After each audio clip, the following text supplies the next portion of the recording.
Hey guys! Let me look up here because I think that's where the camera is. Welcome back to my channel, Rewind That. It's your girl, Miss K. If this is your first time coming across my channel, welcome. Please be sure to subscribe if you like the vibe and hit that notification bell so you know when I upload more videos like this one. Guys, I couldn't find my lip gloss and I cannot come on without my lip gloss, guys. Okay, I don't have to have on makeup, eyeliner, nothing like that, but I have to have my lip gloss. And I couldn't find it for a second, so I do apologize for being 3 minutes late. All right. Anyway, but we are talking about The Wire tonight, season 4, episode number 8. Okay, and that episode is called Corner Boys. All right, and you know what's been going on with the classroom with the corner boys, right? The stoop kids versus the corner kids, and they were doing some things in that classroom with this episode. So I'm very excited to talk about it. Of course, I'm here with my partner in crime, show crime recap. How about that? Okay. Crime recaps. I don't even know what to say. But no spoilers, guys, of course. I know some of you are probably off. You came through to say hi and you left because you got to go watch the BET Awards, and that's okay. But let me get my girl up in here. Moochie Scoochie, hi. It's popping. Your lip gloss It's is popping, popping. yes. But you know that, yeah. So What's anyway, up? nothing is going on much. How about you? Everything's I am great? good, y'all. Yes. So guys, we are moving on. Like, I feel like we've kind of got through this season rather quickly. I don't know how you feel, but I feel like we've got through it rather quickly. We're already at episode 8, and I know that the other seasons we kind of got through them a little slower because there was a lot of cancellations and stuff like that. And we have rescheduled some things with this one too, but I feel like we're doing better as before we did, compared to how we did before. So I'm not mad. All right. And then we're going to be back again on Tuesday, guys. Everything goes well according to schedule. We're going to be back on Tuesday to talk about episode number 9. So it looks like we're going to be getting through this season kind of fast. All right. All right, guys. So we got Eric S in the building. Daria, how are you? All right. And that's probably about it right now. Eric S says, Moochie, where can I get that mural behind you? It's what do you? I think I got it off of It was like a fan art thing that I got. Yeah, it's like the art we get them because mine is it's art too, girl, honey.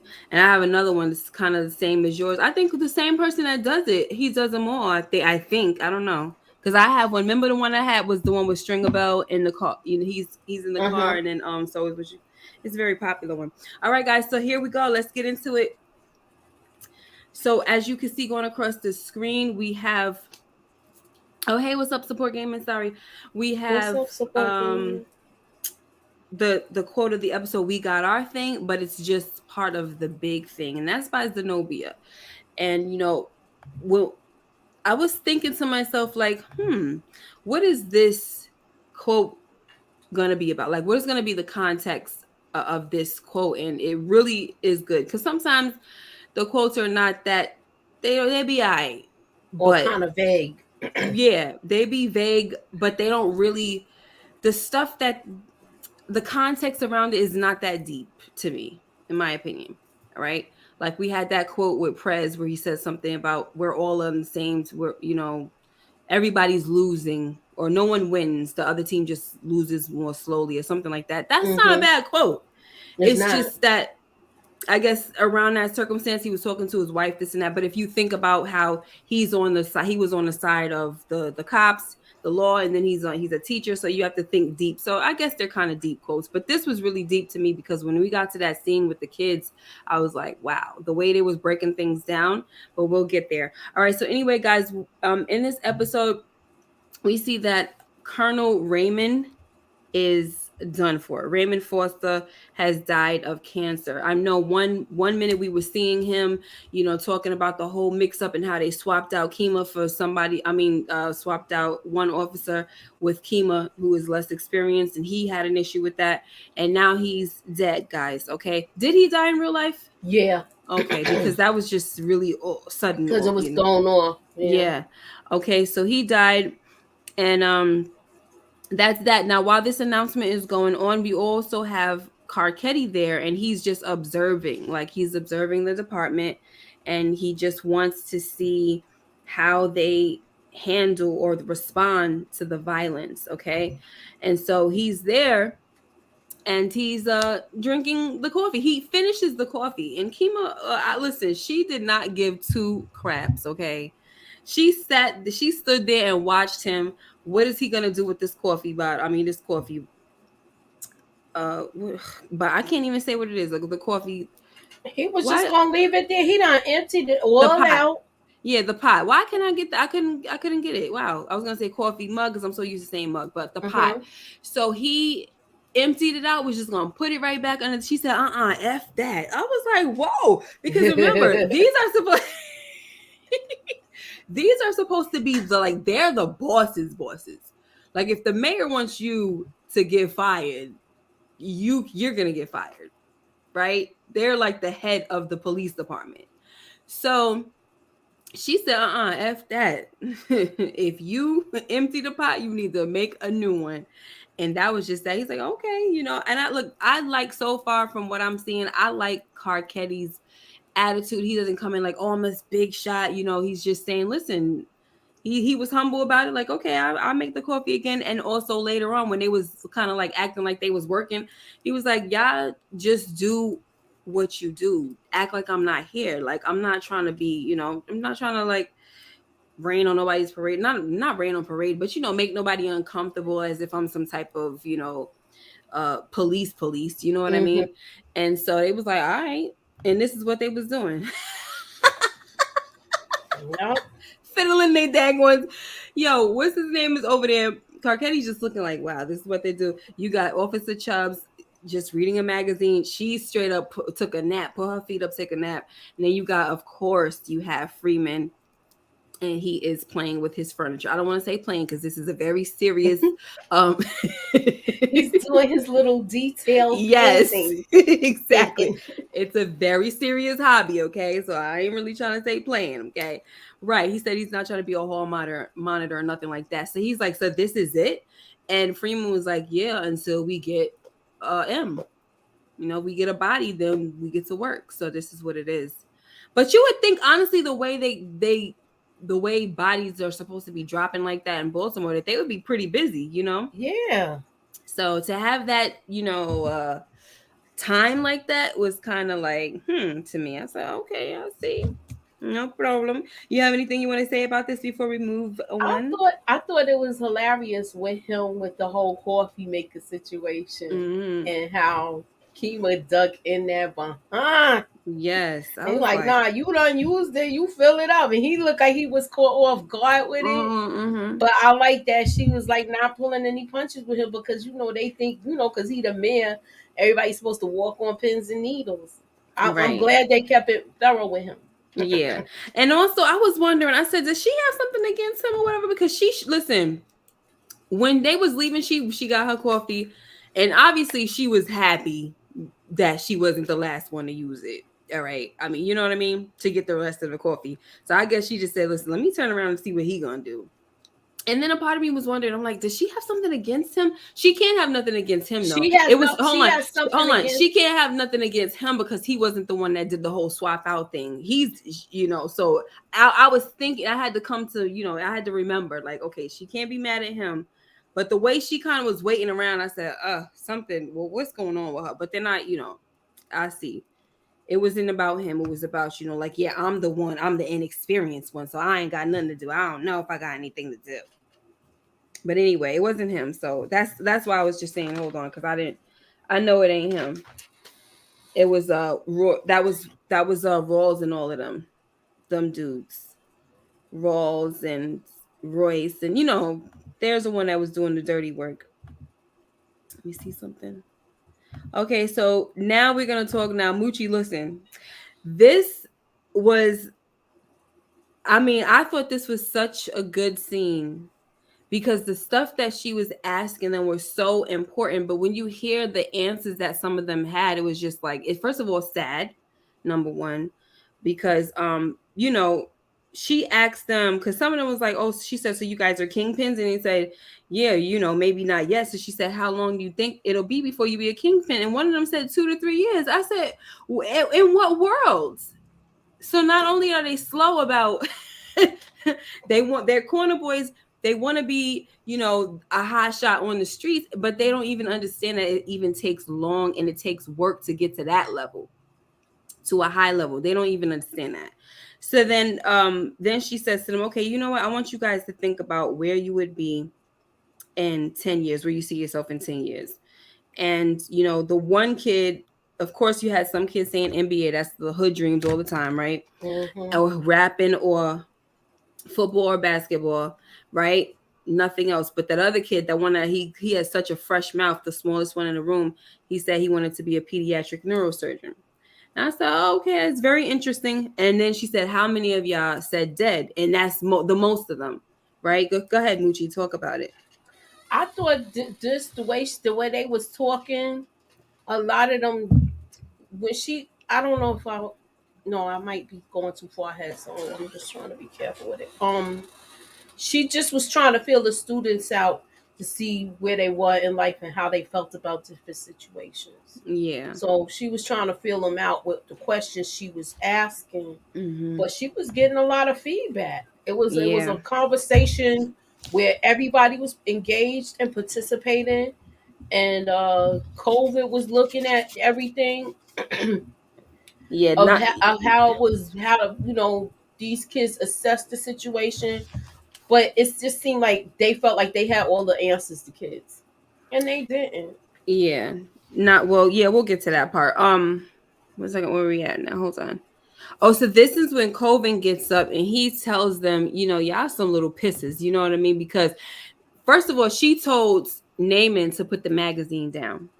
And I mean, put it away. He's like, "Oh, it wasn't mine." This and that. He's like, so Colvin is over there looking like, y'all getting training in here for the streets, and y'all don't even know it. He's like, yo, we giving them a fine education, ain't we? Mm-hmm. Like we over here, basically training them for the streets. They getting, and every day they come in here practicing to get over. Talking Yeah, about the magazine wasn't theirs, wasn't his. So it's just like y'all don't even understand that. Like the school system and us, we the cops and y'all the criminals. But it's just not as bad when you get in trouble. So he's like, y'all don't even understand what you're getting. And I thought that was, pretty deep. That's why I liked this whole, all the scenes that had the kids in it. What do you want?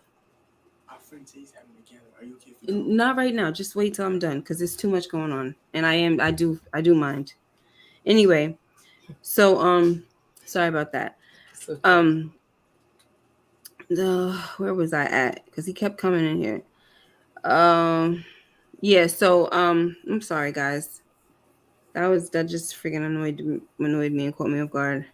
But anyway, that's what he says. So, he was talking to them and he's just letting it be known that this is what it is, and it does seem like Naaman was listening, Mm-hmm. at this point. It doesn't mean that he's about to turn over a new leaf, but he did seem like he was listening a little bit. All right. And they So, also realized they couldn't throw these tantrums to get thrown out of class like they usually do. yes, yes. So here's another thing. Thank you for saying that because here's another thing. The other thing was that she was like, "Okay, you guys succeeded. Like, pat yourself on, give yourself a round of applause." I'm paraphrasing, because she was like, "You guys were so disruptive that you messed up for other kids. They couldn't even, learn in the class and everything, and now you're in this class. So, congratulations, you beat the system." And so also she had said to Zenobia that you can't were you gonna throw a tantrum or whatever, because she was like, well, it doesn't matter if I throw a tantrum because it's not like we're gonna get suspended. So it's even that is keeping them keeping them grounded a bit. Like even when she was like in one scene when they're saying, well, we have to F them up or something, we'll get there. She was like, I mean, mess them up. Like it's even making them curb their language. Mm-hmm. Because it's just like, what's the point in doing it if it's not going to get us in trouble, it's not going to get us out of this classroom, we might as well behave. Listen, psychologists say that kids actually like structure. So I believe that. yeah. All right, so let's see. Her presses Marlo about his camera. Okay, go ahead, Moochie. Just talk about that. Just only this scene, and Marlo asks for the card and everything.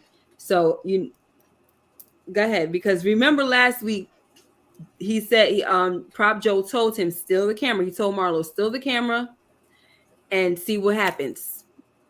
And go ahead. When that was a good idea that he told him to see what happens, because now he's seeing where the camera is actually coming from. So he sees who's watching him now. So he knows who's got their eye on him. Yes. And he asked him for a card too. So because he gonna take this back to Prop Joe so he can do his homework and everything for him. So that was pretty good. All right. So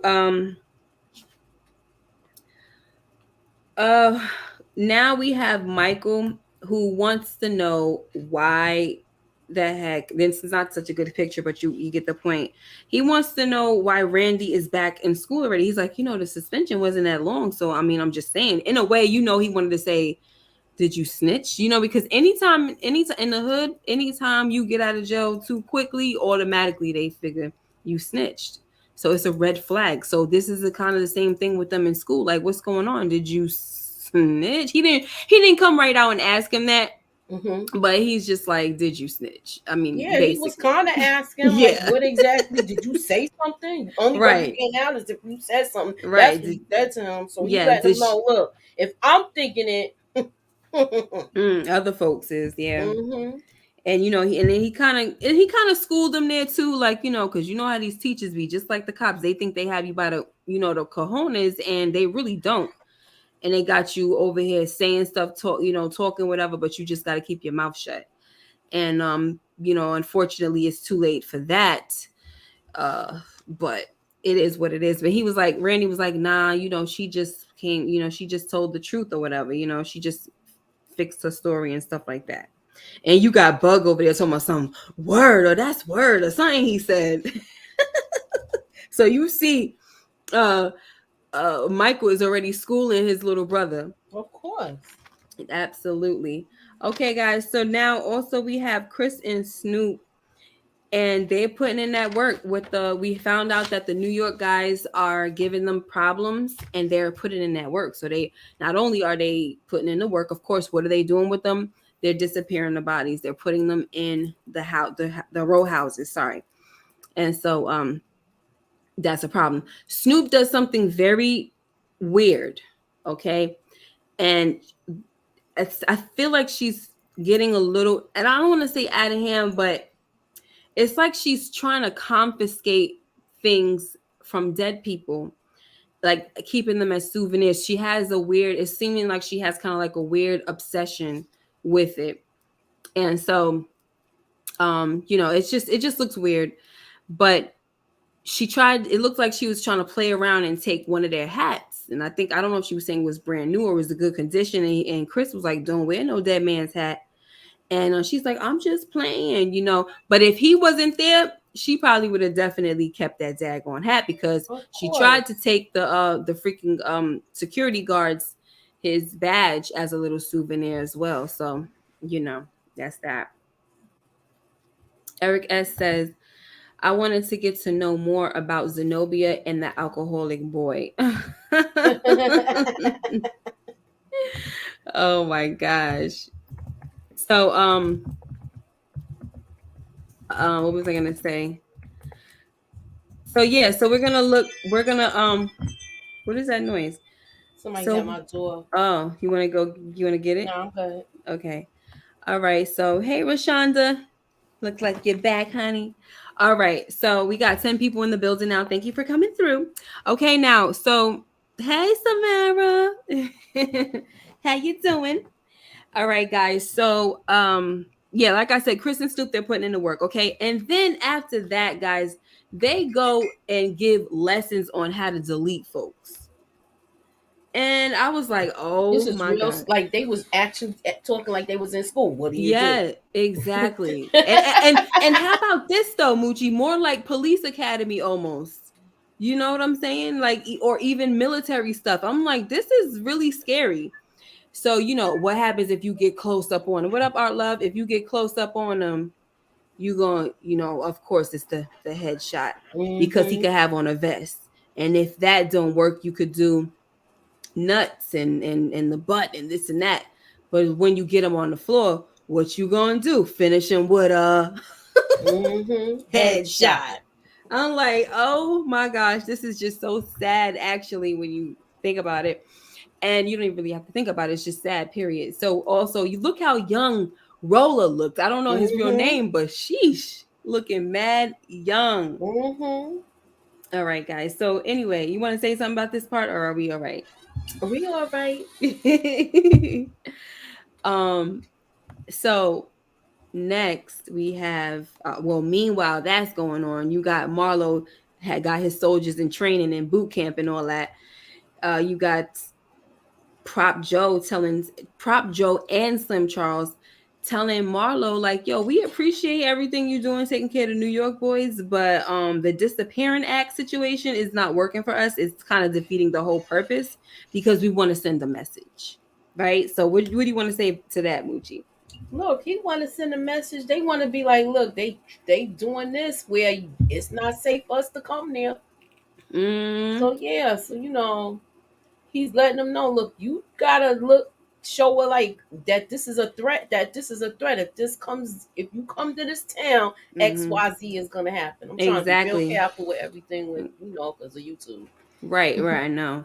And here's the thing too, and that makes perfect sense. Like, we got to see that they got laid down, because we don't know if they went back to the Bronx or Brooklyn or Queens. We don't know. They could have just went back to where they came from, as far as anybody knows, right? That's what Slim Charles and them was saying, which makes perfect sense. So unfortunately, sorry, your line of work, we respect it and everything, but with this situation, you got to show, the body's got to show up. So that's something that Marlo is listening. That's another thing about this that it's also schooling Marlo as well.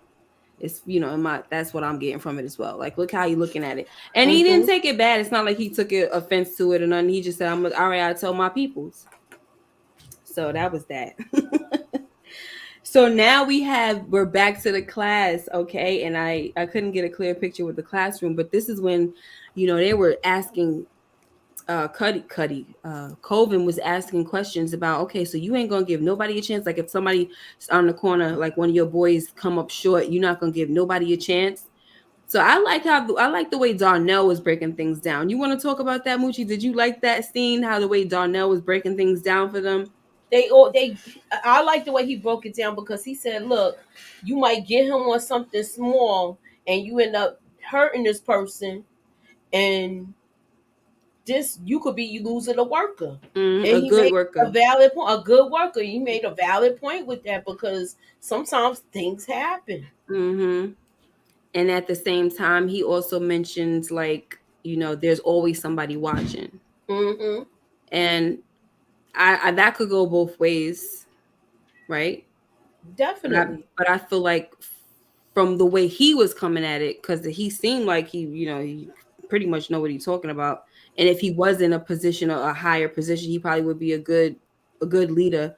Because everybody else was like, yeah, F him, we gonna F him up, right? And you got, what's his name over there talking trash, knowing daggone well he ain't gonna do none of the stuff. What's his name? Naaman? Yes, he got to do none of the stuff that he's talking about. So what I was saying is, it could go both ways. Is that cops could be watching, or you got other corner boys watching how you handle the situation. You got cops watching you, and you got people watching you. Or like, total example, Naaman situation. They saw him working down at the corner, and they had to put paws on him.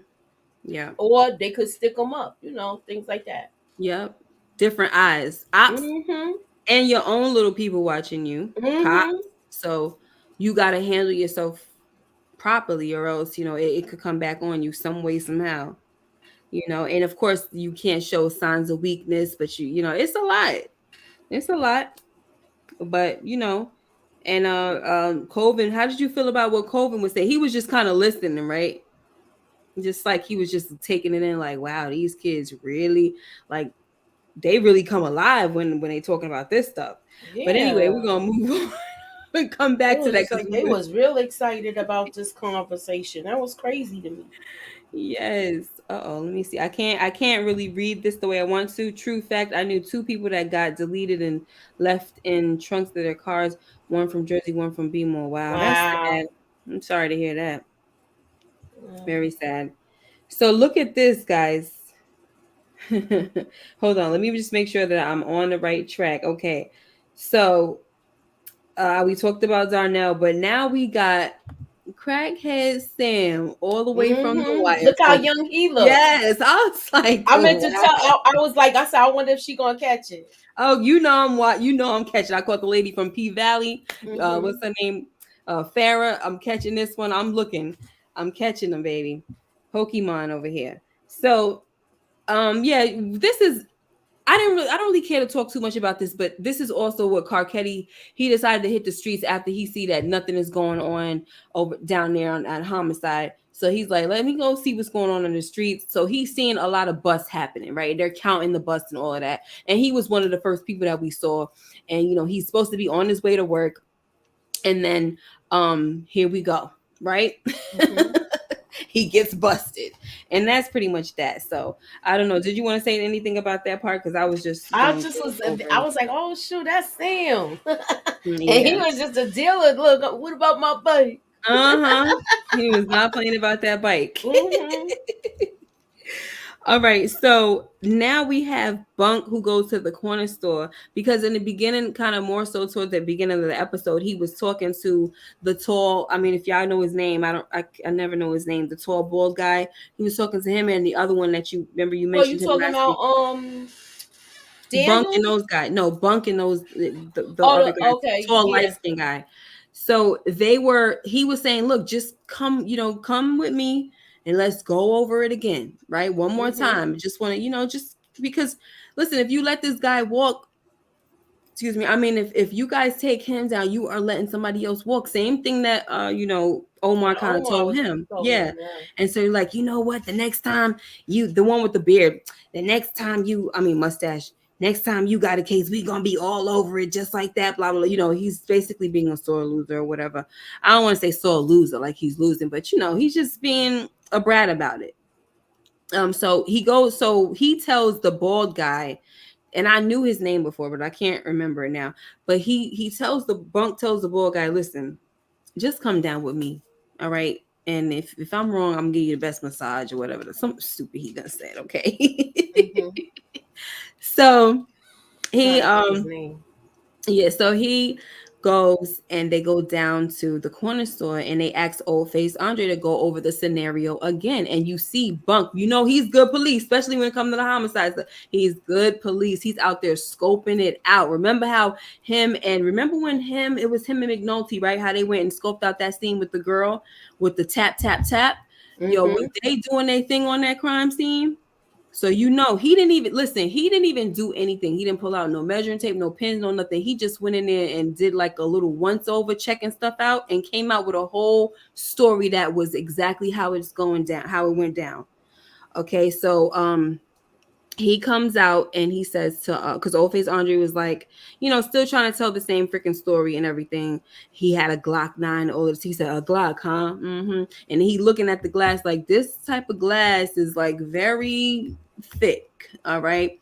So he said, where'd you get that? Because he sees the bullet hole up high. We know that was from a shotgun. So he puts everything together like, okay, first of all, if somebody who came with a shotgun before that, they're not going to come back with a Glock 9, right? And on top of that, if why did he come out of the glass after they deleted the civilian? Why would he come out the glass? Oh, because he told me to. And if they can't reach, they can't shoot through the glass, why are you going to come out? And so he basically telling the guy, listen, if he won, first of all, that's a drug depot.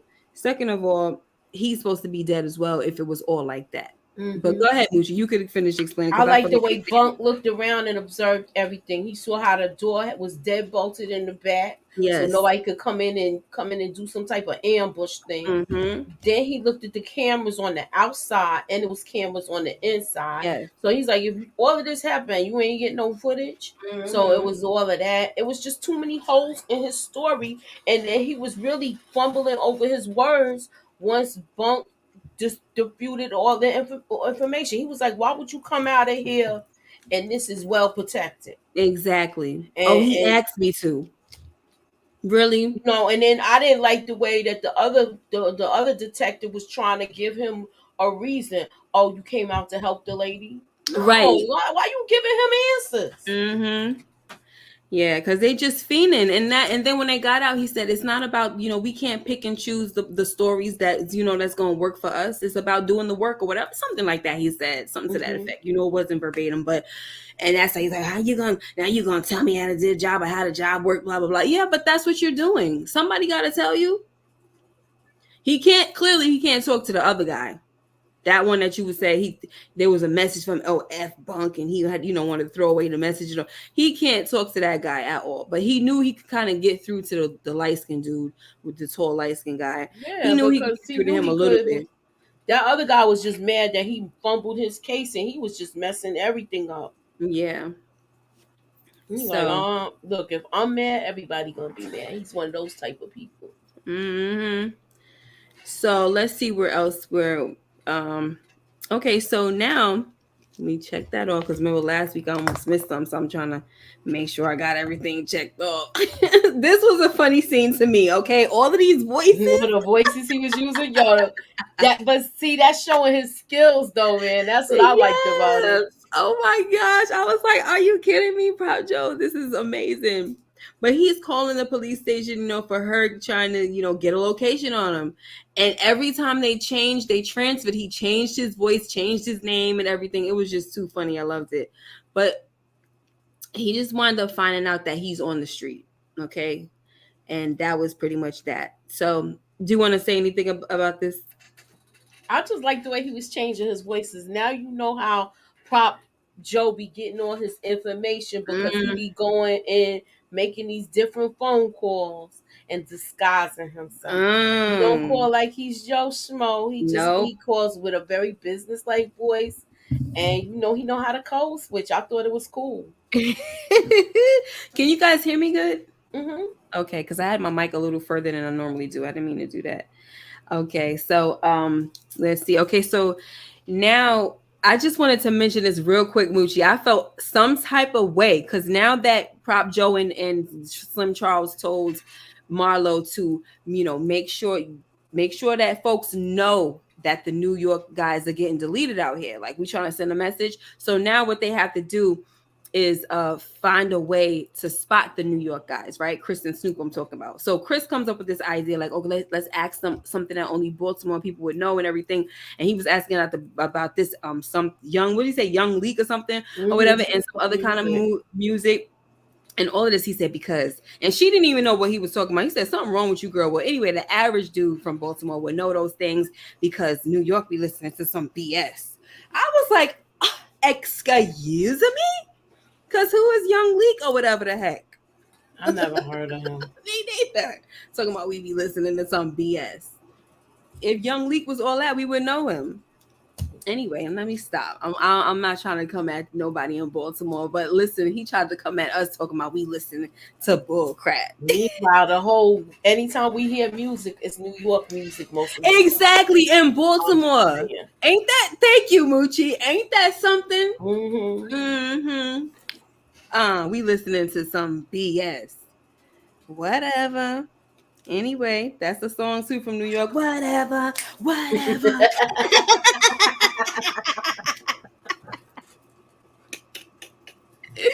All right. Anyway, I just had to talk about that real quick. Okay. Also, Moochie, Raw's kind of schools, I guess, lets Carcetti know that it's a numbers game. You know what I'm saying? With that whole police department and everything, even just the whole city, even with the kids, it's a numbers thing. Because I think there was a conversation with Prez, and he was just so upset about how the kids, they still can't understand fractions or certain things like that. They walk out the class, the girl running out the classroom.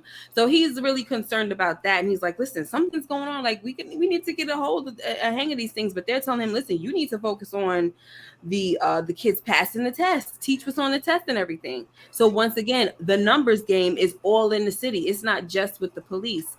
So I like that they showed that. But he says to him, that what he saw today, all of those busts that he saw, that Carcetti was witnessing, the little corner boys getting busted, he said that was a Band-Aid on cancer.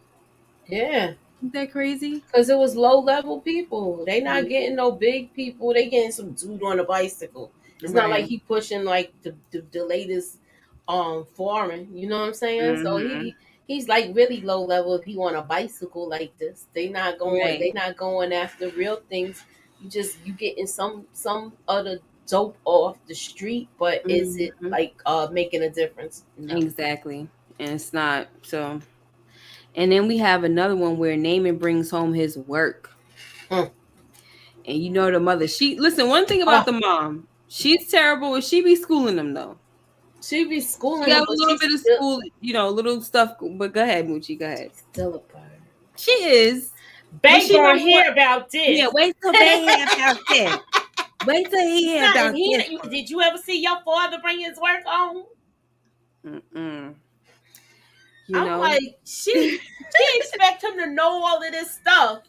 Right. And he's really basically thrown to the wolves on his own, with her occasionally doing some misdirecting.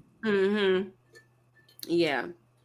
So, her little thing saying that you ain't supposed to do that. That's what the lieutenants are for, and this and that and the third. So, fast forward, we see who does he pick to be his lieutenant? Kennard. Little behind. And he said, so I'm a lieutenant now, and I'm only getting $10 more. He's like, okay, and then he's gonna tell him, if you do something to mess it up, I'm gonna F you up or whatever, right? And Marlo, so you only gotta worry about me and Marlo, and I'm over here like, he gotta worry about you, right? Okay. Whatever. I want to know why he's telling him that he has to worry about Marlo. He don't have, he does have Marlo's package, my bad, because Bodie has his package. Never mind. Okay. So, did you want to say anything about that with the whole that basement? Is that his mother's basement? No, that's some remember she told him don't put that in the house. Yes. So they found some abandoned place where they've been putting the stuff. Because I was like, I know his mother told him not to bring nothing into the house. So did he decide to go into the basement? Because I'm like, where did they get this basement from? But I know there's a lot of abandoned buildings and stuff like that. But I was just like, come on now. Okay, no problem. So also we have Michael's mother sells the groceries, the rice-a-roni and whatever else. Like her babies can't even eat. It's freaking trash to me. Yeah. So I was just like dagging. She was like, it was a hungry boy, so he ate dry rice-a-roni. Right. I just gave him the bombs. I'm like, what? Yeah. And who's the dealer that bought this one box of rice? Was it a dealer, or did she go and sell the groceries to somebody? So she had to get something in return, right? So who she gave it to? Did she give it to like somebody that needed food or something like that? That's what I'm wondering. I'm not getting it. So that she could get the money, so she could go, do her thing. Like that's what it seems like. I don't know, but because I don't feel like a dealer would probably be like, "Girl, you better get the heck up out of here with this rice-a-roni." Cause sell me the groceries. So it seemed like she probably, because that's what they said. Dookie's family does that. Like they sell the stuff on the corner. Like they go sell it out. They probably just sell it to people, random people, sell it for $1, $2. You know what I mean? Right. Yeah, that's sad. All right. So again, now we're back in the class with the corner boys, right? The corner kids. Stop saying corner boys because there's the girls in the class too. And they telling the teachers and stuff that they're no different. Like, you guys are no different. The school system is no different. The police system, like, y'all, even the work, just the whole like the system period at the economy. You got cigarettes. That's the big kill. Naaman was dropping it on this with this one. He said alcohol, big deleter. Cigarettes, don't get me started on the cigarettes. You know what I mean? So he was basically saying that all of these stuff you guys are doing, but it's legal. But when we do it, it's like, oh my gosh, I get his point, but go ahead, Moochie. Yeah. Who's he? Okay, Naaman really, like you said, he made a lot of points. And now you see where he's really thriving, and it's just normal. Instead of him like talking like that tough talk, he Mm-hmm. actually has a brain. He actually knows how to articulate himself. So you seeing a different side of him. Yes, yes, yes. And so here's the thing. So Bunny's because they asked the like the doctoral candidate. Mm-hmm. She's kind of like the teacher in their class. They asked her like he said you got a pack of cigarettes right now or something like that. And she's like I'm trying to quit, So Yeah. just kind of like Calling everybody out yes. on their nonsense. Yes, calling them out, and then I think Zenobia was like, "Yeah, you was a cop, right? It wasn't that somebody said, wasn't that how you was getting paid? Drugs paid your bills, right?" And he's like, not necessarily, but I see your point. Colvin was giving him his props. I see your point. And so then he says, all right, so can y'all write laws to your thing, right? Because that's when Zenobia was saying, we got our thing, And but you got it's just yours. right. It's just part of the big thing, right? Mm-hmm. And he said, okay, well, can y'all write laws to your thing?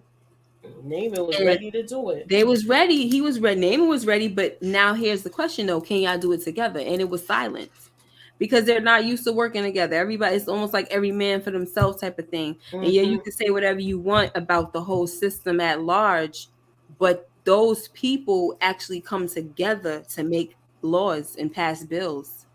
You know what I'm saying? So, Eric S says, "I love when they call her cheese face." I never understand that.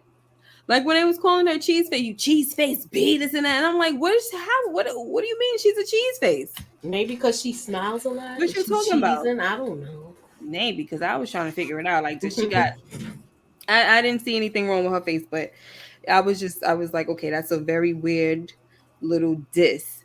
But so also we got Carcetti calls because as he's making his rounds in the city, he calls Daniels and he wants to meet up. And Daniels tells what's his boo's name, Rhonda, and she's like, "You've got the mayor's ear, baby. I would go all out. I would this, I would that."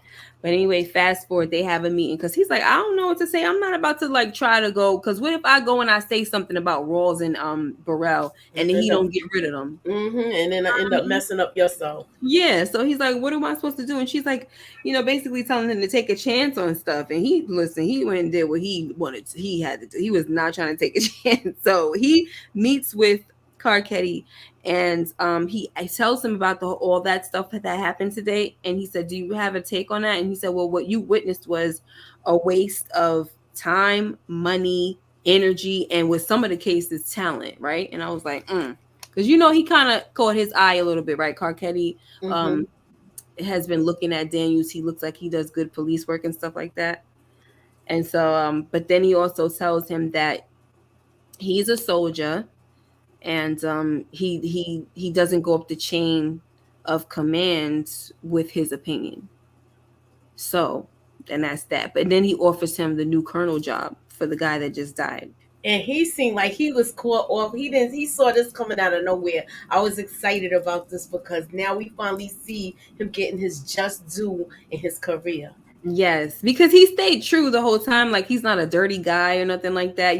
Yes, he had his little situation. His wife knew about his situation. I think they glossed over it a little bit in season 1, Mm-hmm. but he's been pretty good. He's a good guy. I like him a lot. So he said, "You're oh, he's talking about Rhonda. You're Who's on it. running the impression? They Oh want to my hear god. about this. No, he's talking about that's he's talking about Rhonda, Mitch McCall's girlfriend." Oh yeah. Oh, you got it. Okay, so now we have his Bug's father comes back basically. Mm-hmm. Okay. And it's a freaking problem obviously for Michael. It's like a nightmare for him. It's because he's like you promised, he did 12 years and all of this, what is he doing home? And she says, "Oh, he's gotten parole, this and that." And people change Michael, and I'm just like, so now my memory is kind of coming back to me. I don't know all the details, but I think what I think, and I'm not going to say it, has to also do with why he acts like this with Cuddy and things of Mm-hmm. that nature. And I do remember, what Michael, I remember how the situation turned out with this guy. That's all I'm gonna say. All right, so but I still need to hear more just to confirm what I was talking about. So also she's saying, oh, he's got the independence, he wants the independence card, he's gonna take care of that now too. So I'm like, oh man, because Michael had the card. Now we don't know what the heck he gonna do with the daggone independence card, this guy.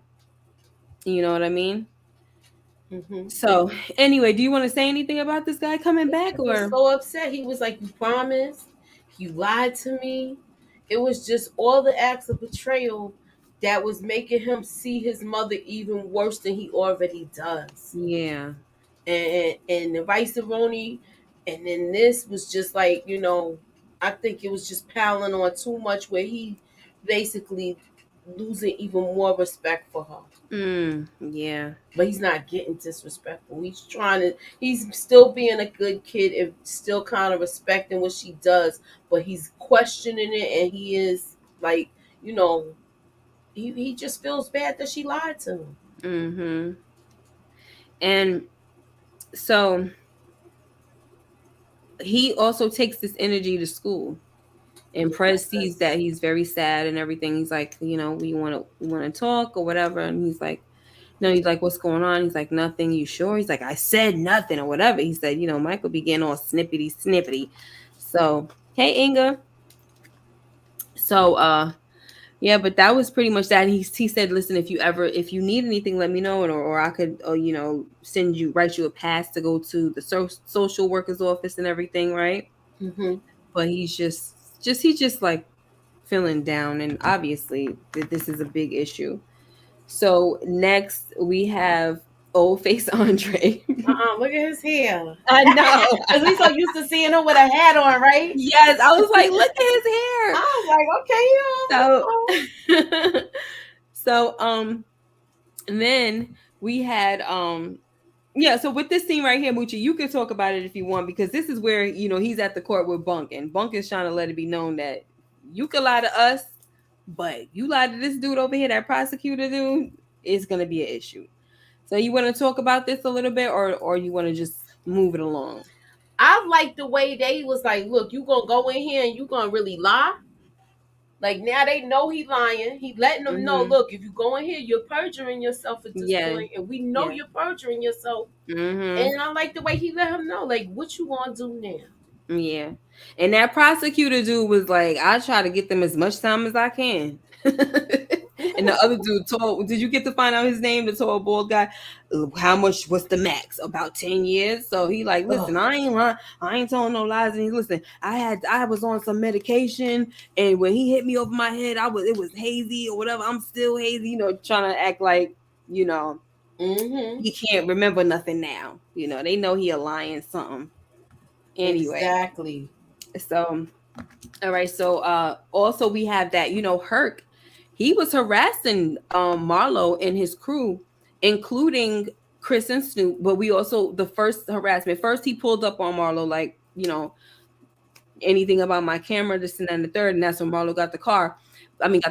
But then he rolled up on that, that area where they be sitting outside, and him and that other douchebag cop, just he smacked the lunch out of the guy that played Roller's hand, and he's like, I was eating that. He said, "F you," I just didn't like that scene. It was just disgusting to me. And then he was like, he was so happy after it, like, yeah, the East Side, whatever is bad. Are they the East Side, the police? Whatever. Oh, we're back and this and that. That felt so good and all of this. And Herc was like, we're gonna be coming back every time until I get my camera. So but you now, doing all of that, you look stupid. You look crazy right now. Yeah, it doesn't make sense because you're not doing anything, and he's doing all of this just because harassing him at this point now. Yeah, because I also forgot to mention that the thing is that Miramar has pressed him because of the fact that there was a complaint with that situation down at the Penn station. So, like, yo, there's a complaint about this Jamaican lady. Y'all harassed her, this and that. And he said, oh, I have a CI and all of this and that. His name is what was that crazy name? Fuzzy Dunlop. And you know that was his cousin he was using. And then he's like, so Miramar was like, listen, I mean, I don't know if you've been watching, but you're I forgot what he refers to him as, but basically saying that you're the mayor that got you in here is gone. So basically he's threatening his job. You know what I mean? Not his job, but like his Yeah, position. you don't have that much pull like you did to Yeah. get here anymore. Yep. So he's like going crazy now. This makes Herc go crazy as far as like He feels like he's under the gun at this point. The detective that you wanted, his name is Vernon Holly. right. Okay, thank you, Vernon Holly. I put it in the 'Cause I'm chat like, too I in the know bottom his chat. freaking name. I bet I ran over his name a few times before. Okay, Holly. I also put Officer. I'm putting Officer Chubb's real name too in I there. know his name is Jay. Okay. Yeah, I just neglect every single time to Okay. call him Jay. I just wanted to make sure. I just Every time. Yes, your rabbi. Right. Your rabbi has left the bed. Because I knew it was something holy. And I Yeah, he wanted said to your say rabbi Jesus, but I knew that he he know he didn't. got the hook up. Yeah, I wanted to say Jesus, but I knew it wasn't Jesus. But I'm like, it was along those lines. So yeah, so he's pretty much threatening his job. And so now it's sending Hurt into this crazy situation where he wants to get desperate, and he's after Marlo and doing all this stuff, and it's just like, bro, you need to calm down, okay? Because look at this scene right here. He puts his hands on the actual nail. It's so funny that he's so close to murder. Yes. Excuse me. He's so close to finding bodies. He don't even realize and he don't even realize it. But he's so busy trying to harass and roust up people. He's the dumbest. He looks like the dumbest cop in the world here. Yes. Yo, that's you nails. Be cool. That was funny. They like he was like, I'm gonna come back here and bother y'all every day. Yes, but their every car's day. clean. They got the James Bond little gadgets ish where they took out the airbags and they got it all in there like that. Yes. And I was like, ain't this crazy that how close he is right now? And then but to turn around, girl, and he's sitting there and talking to what's his name? His name starts with a D, Officer D. I forgot. Oh, the one that was shot before. Remember, he got shot. I think it's no, that's not. It's not Dugan. It's something else. But hold up. I got it.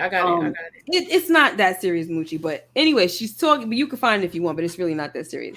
He's talking to him, and he's like, "Yo, something's got to give." If that little nut, whatever he called Randy, and he said, it's not we don't, it's not him. Then that he mentioned little Kevin told him that the guy Lex went up the block, but he ain't coming back down.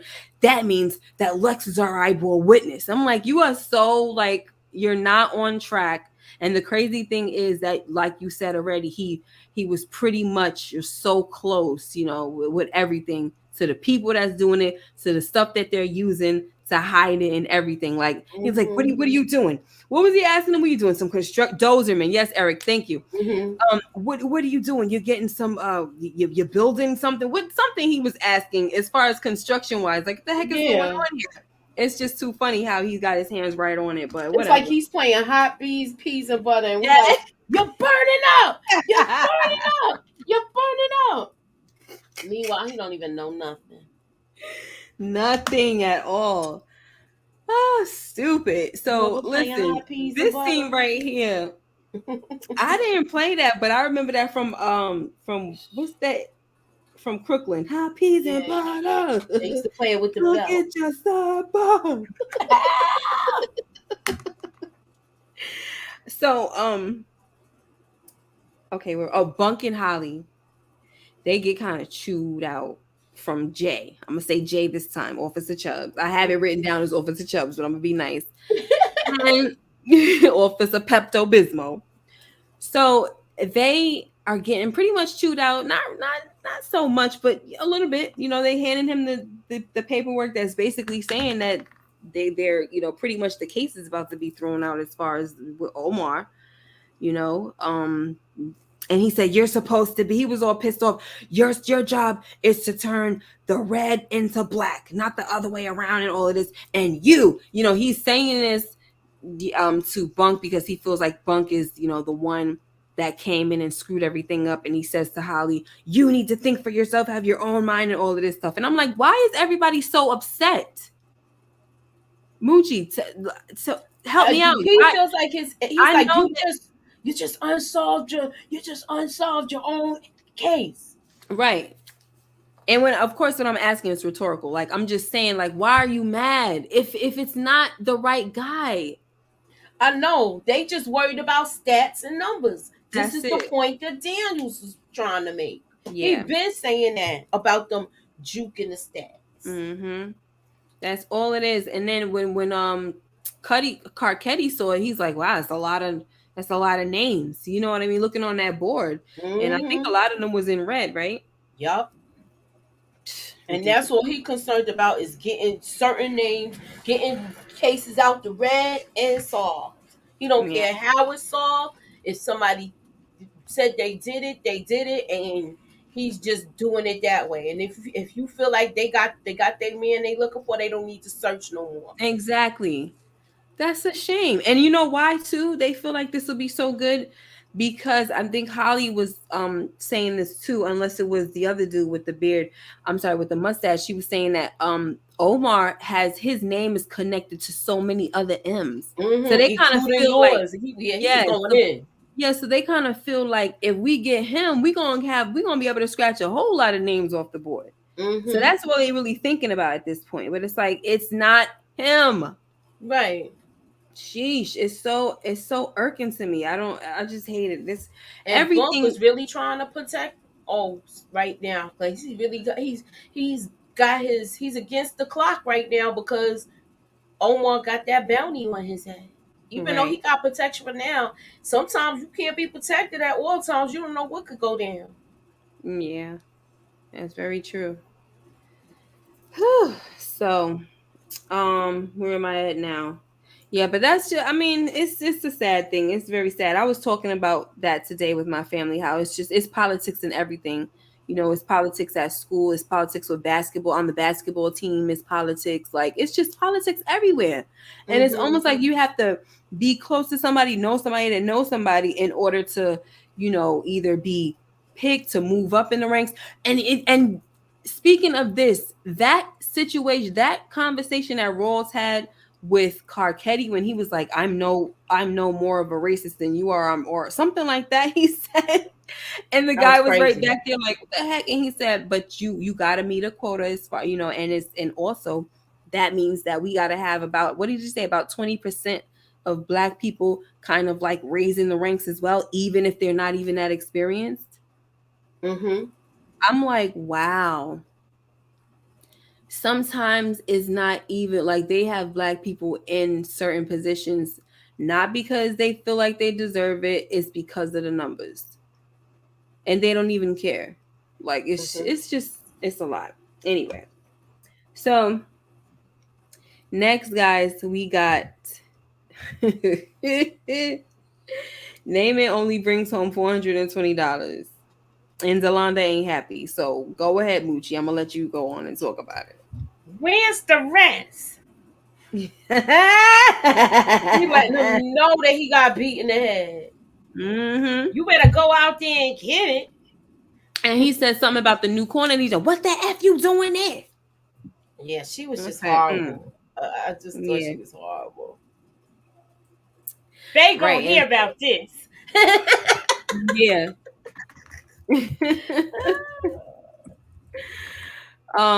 So yeah, of course he gonna hear about this, but she's going to straighten it out because she feels like this is what's his name's fault, Bodie. They don't know how to respect me. Your father built them corners, this and that or whatever. She don't even know what's going on, the politics in the street that's going on right now. She doesn't even understand what's going on. She's so freaking like lost in the past. Like she's stuck in the past. She think he gonna come in bringing money in like his dad already. She got accustomed to a lifestyle too.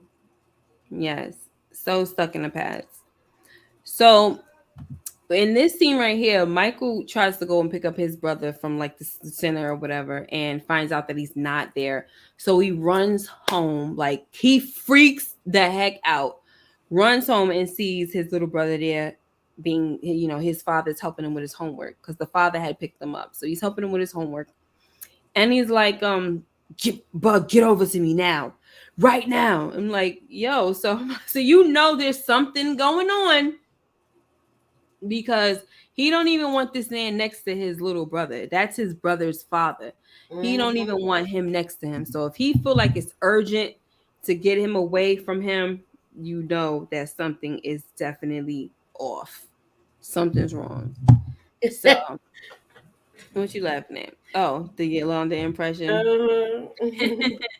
So so he doesn't say anything. He just gets up, looking crazy, gets up and he goes upstairs. But go ahead, Moochie. I just didn't like him. I didn't like the way Michael was. The way he looked like he was in a panic when he realized his brother wasn't at that school. Mm-hmm. Yeah, he scared me. He made me feel like when he was gonna get home that he was gonna find his brother being, something S8 or something. I was like, oh my gosh, what is about to happen right now? But he was just helping him with his homework. But he like, get over here to me right now. Let's go. And he listens to his brother. Bugs listens to Michael. Yeah. He don't care if that's his father. Who been taking care of him? Who been making sure he eat when his mother don't do the right things? Yes. Michael. Mm-hmm. Yes. So we have the last scene where Chris and Snoop are throwing their guns in a body of water. Okay. And he went back and got the nail gun and threw it in there too. She's like, you owe me $800. Like, what? Like, you owe me $800. Yes, listen, she had that guy in there. That's the first. That go back to the first episode when he was telling her, he was breaking it down, and she said, "You work hard like a mug for that book, for that extra $200 or something she gave him because it was $600." And she gave him $200 extra. So that's why she said, "You owe me $800." She said, "You work hard. You work harder than a mug for that."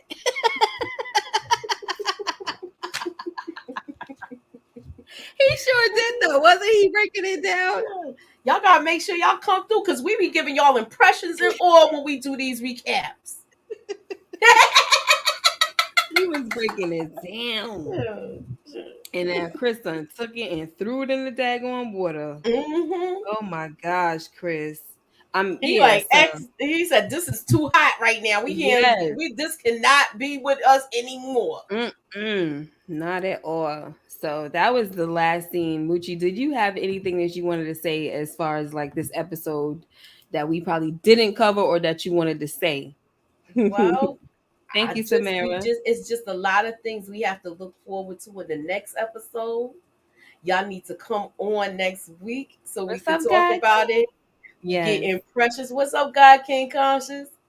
This is a good episode, and this is one of my favorite seasons. So I'm here for it. Yes, this is the first. My son actually watched it with me when he was in Yeah, I'm trying to get. Listen, I tried to proposition my son, the one that comes on here with me once in a while, Zamir. I tried to proposition him to do a show with me once a month, like, just to do a live with me once a month at least. So it's like a mother and son segment. He gave me a hard time. So, and I know some of y'all was like, "Oh, that'd be cool, this or that." And I told him, I'm like, they would be interested. They said some of them were saying it, and he's like, "I only talk about power." I was like, "Man, please, yeah." I said, watch Breaking Bad with me. I'm about to do Breaking Bad. I don't watch it. Yeah, I was like, oh my gosh, I just want to smack you. I'm gonna work it out though. I'm gonna try to get him on here some way, somehow, guys. But we about to get out of here. My son was doing winning time with me last year. I don't even know if I could get him to do it this year because his work schedule is so busy. So he's like, "Mom, I don't know if I'm gonna be able to do that with you. This your thing." That's how he told me. He said, "I'll support, but this your thing, Mom." Yeah, but they could come on and he'll probably come on sometimes. It's our thing, but we want to share, and we like to have fun with our kids as well. Like, y'all watch TV, let's bug out. So anyway, but what are you gonna do about it? But I'm looking forward to the next episode, guys. We have 2 days before we talk about it again. We're gonna talk about episode number 9 on Tuesday at 10:05. Moochie, what do you have coming up between now and before Tuesday or next week, whatever? Okay, so tune in tomorrow. I'm gonna give y'all a little rundown, and because I'm getting on schedule with my stuff, so please check your community tabs. I'm gonna let y'all know what's going down this week. Tomorrow at 9 p.m. we are doing Run the World. We'll talk about that, and I have something Wednesday coming. Thursday we will be talking about the Lifetime show, Real Love, and Strength of a Woman. We're just talking about both of those in a whole on Thursday. Tune in at 9. We'll be doing that. Of course, Friday, we're gonna be midnight with Miss K doing our little debate situation. And then earlier with me, we're gonna be doing something. So look, tune into y'all. Check y'all community tabs. Documentary Day is coming too with the Lawrence Phillips story. If you haven't seen it, please check it out on Showtime. Okay, so that's what I'm doing. I gave you a little rundown, and that's about that. And threw me in the rundown, okay? Because guys, I started laughing when you said we're gonna do the debate with Miss K thing because I'm like, you be applying the pressure though. It's good pressure though, because I was not planning on doing the debate this week, but you said we're gonna hit the ground running. And you said, look, you said what you said, Moochie. We trying to revamp our stuff, right? Right? Yeah. So we're gonna revamp our stuff. I was gonna do one more though. I'm trying to make it a limited series. All right, so look, if it ain't that, she coming on at midnight to talk about something. Fine. But it might be and then we doing trending topics on Friday too. Look, I'm just telling y'all, check y'all community tab. Check the tab, because you see what happens when she do that. I gotta come up with something. Yeah, I gotta call her out like she called me out. Exactly. So now I gotta come up with something like Look, we all sit down and put our heads together and come up with something. All right. Exactly. Thank you guys so much. I don't have Apple TV Art Love. I tried it and it was not the best. I didn't like it at all. I was watching Swagger. That's a good show. It's good. I was watching it because it's a lot of people from The Wire that's in Swagger. Oh, okay, nice. So you got him. You got Mac Wilds is in it. You got Snoop in it. It's quite a few people in it, and it's a basketball tournament situation. So if you like basketball and stuff like that, that's what my son will probably like. But when I was watching it, a lot of people were saying they didn't have Apple TV, so I didn't do it. Yep, that's how it is too. I don't have it. I wish people, because I watched it earlier, like sometime last year, I think. I want to say. So. Yeah, that's about it. Tamika. Hi, Tamika. Yes, and Tina. All right, thank you so much for coming on, Moochie. You look cute with the orange. I have to tell you that, by the way. It just goes so well with the background and everything. I came right from church, guys, so I got my church clothes. You know what I'm saying? I was not changing. I said, I be coming on here with t-shirts a lot. Let me come on here with something different. I like your little top. Thank you. It's actually a dress. I should stand up for you guys. Do you want to see my dress? No, I'm just playing. All right, guys. Thank you so much for being here. We will be back for episode number 9, right? This is episode 8. We'll be back for number 9 on Tuesday. Talk to you later. If you're watching the BET Awards, go ahead and enjoy yourself. Bye-bye.